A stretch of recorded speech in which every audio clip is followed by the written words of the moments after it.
Hello and welcome back to the second part of the video.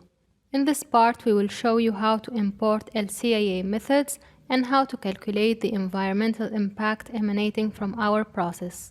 First, we open the web page of Nexus openLCA. We go to Databases and select the openLCA LCIA methods. We select the required version, then we click on Go to Download. For any download, we need to have an online account. We log in and scroll down and click on openLCA LCIA methods. We can choose any version we want with JSON LD or Zulka format. I will select the version 2.0.5 and choose openLCA format, which is Zulka format. Then scroll down and accept the licenses after reading them, then click on Download. We go back to our openLCA page. We right-click on the name of the active database and select Import. We click on Entire database under Other, then click on Next. We select From Imported Zulka file. We pick it from the Downloads folder, then click on Finish. The import might take up to 15 minutes. And now you can see several assessment methods which are added under this category. We open our chicken pasta product system and proceed to calculate. The wizard opens and shows different calculation types such as quick results, analysis, regionalized, LCA, etc. These are well explained in our online support material, which will be attached in the comment section. In our case, I will select Quick Results, then select No Allocation Method. The impact assessment methods are many, but I will choose Recipe 2016 Midpoint H. And you can add normalization or weighting if applicable. You can also include cost calculations and data quality assessment. The Calculation tab opens and shows all the details of the product system, such as the name, allocation method, target amount, and the impact assessment methods.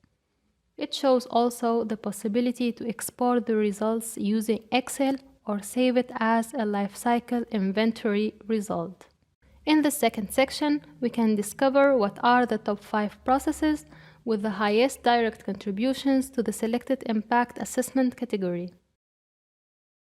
In the right corner, you can also save an image of the histograms chart. In the third section, the top 5 contributions to flow results illustrate the 5 processes with the highest direct contributions to the selected flow. We can change the flow by clicking on it. Now we go down the page and click on the inventory results. We can see a list of all the product system inputs, their values and their units, and by clicking on them, we can see their linked process. Similarly, in the outputs list, we can see all the contributing outflows. In the last section, under the total requirements, we find all the processes which are present in our product system, the product resulting from every process as well as its value and unit. In the next tab, in the Impact Analysis, we find the list of the impact assessment method categories, their results, and their reference units.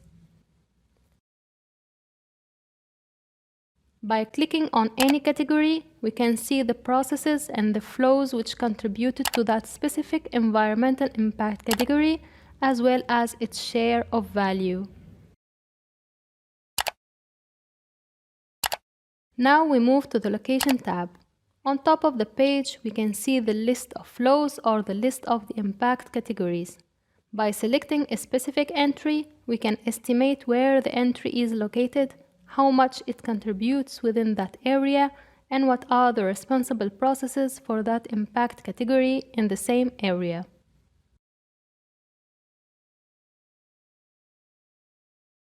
Next, we click on the Grouping tab. In the first section, when we click on Other, we see all the flows which exist in our product system. The aim of this section is to create group products to see the cumulative values for products and their contributions for specific flows and impact categories as indicated in the table of the second section and the histogram chart. To create a group, we go to the top of the page and click on the green plus symbol on the right side. We give a name such as Group 1 and click OK. Then we click on Other to select a group of flows for this group. We can, for example, select some ammonia flows by a right-click on the flow, then Move, then Group 1.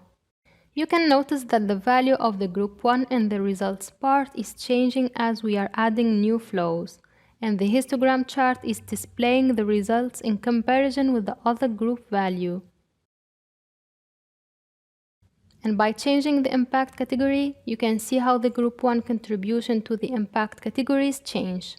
And it's important to note that these results are coming only from the direct processes impact and not from the upstream ones.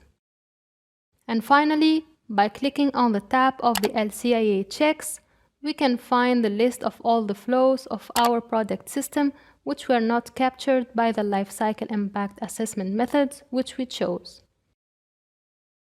The next step is to create a project to compare two or more product systems. We go to the Navigation tab, we right-click on Project, then we select New Project. We give it a name as Chicken Pasta Comparison.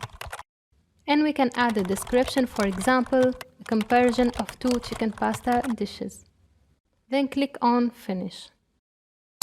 In the General Information tab, we can always edit the name and the description of the project. Then we select the LCIA method as we did previously, but this time we can choose CML-IA baseline without any normalization or weighting set.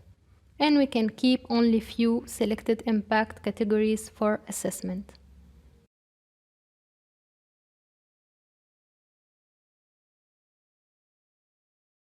In the next section, we add the product systems which we wish to compare. So we double-click on the table and add Chicken Pasta product system twice to compare them with different values. We change the amount of the first one from 1 to 10 kg and keep the other one as it is. We can also change the olive oil amount which we use in form of parameter by adding it in the parameter section. We can give a value of 50 grams to the first product system and keep the other one as it is. We give names to the product system to differentiate them, like 10 kg of pasta for the first one and 1 kg of pasta for the second one. And finally, we scroll up and click on Report to assess the environmental impact of these two product systems. The results page open. First, we have an introduction to the project report. Second, we have a description of the project variants. Third, we can see the LCIA categories which we have selected as well as their units. And finally, we can see the LCIA results of the two product systems. You can notice that the 10 kg pasta obtained results are 10 times higher compared to the second one which has 1 kg of pasta. Next, you can see the single results chart or the process contributions chart of the two products by changing the indicator. And finally, we can have an overview of the results of the two product system with each indicator. So this was an example of a product LCA and how we can compare products and assess their environmental impact using openLCA. If you have any question, do not hesitate to drop your comments below or get in touch with us. Thank you for watching and see you in the next video.